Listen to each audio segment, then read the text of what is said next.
Wish my husband was as loving and caring as my friend's husband. Wish my wife could be such a good cook as my friend's wife. Now, at this point in time, how many married men and women are simply smiling while listening to this?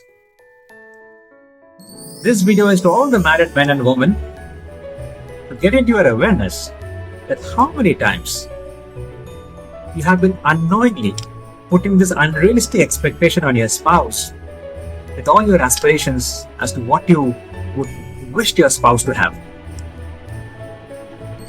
See, God has made all of us as unique individuals. We all have our unique strengths, weaknesses, and our own characteristics.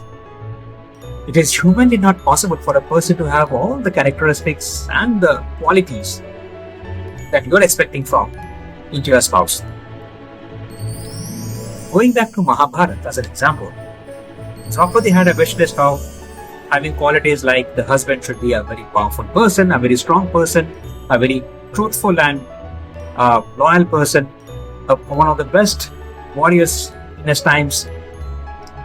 Now, Draupadi ended up marrying the Panch Pandav, where each of those 5 Pandavas had all those qualities, unique qualities, which met Draupadi's wish list. But in the current society, it is not humanly possible to have multiple spouses. So what do you do here? And at the same time, you also have to live your life as an individual so that you can thrive and make the most out of your life, your precious life.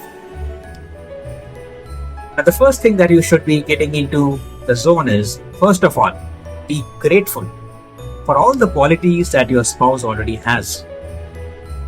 And it's for a particular reason that God has planted your spouse in your life to be your life partner. And the second thing is, you also as a person might be feeling some void or some vacuum in areas where your spouse is unable to fulfill you. Not because the spouse doesn't want to, but it's just because he or she is naturally not, inclined, or simply doesn't have in them to offer that particular experience that you are aspiring for. So what do you do here? Now, the tricky part here is, as long as you are within the moral right of the marriage, as long as you are truthful to your partner, you both have a healthy, mutual, and a very strong, trustworthy relationship. Feel free to explore ways and means as to how you can satisfy that part of your soul which is unfulfilled, which you are not able to get from your spouse.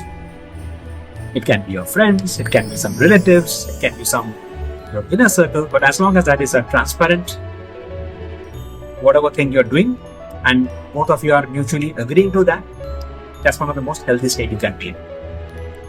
Now, at no point in time I'm suggesting any extramarital affair here, because that's a destructive way of dealing with the relationship. So I hope all the married men and women are getting the point which I'm trying to drive here. So going forward, have a different outlook in life. Do not put unrealistic pressure on your spouse.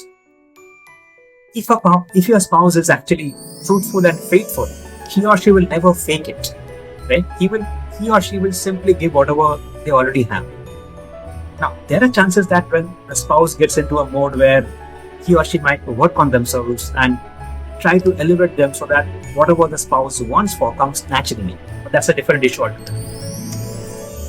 So having said that, I think I have driven my point here. Hope this video was a little bit of bulb on, and some of you at least might be smiling right now after hearing this video. And I'm sure you're going to lead a much more happy and healthier life with your spouse going forward. That's it for now. Bye. We'll catch up.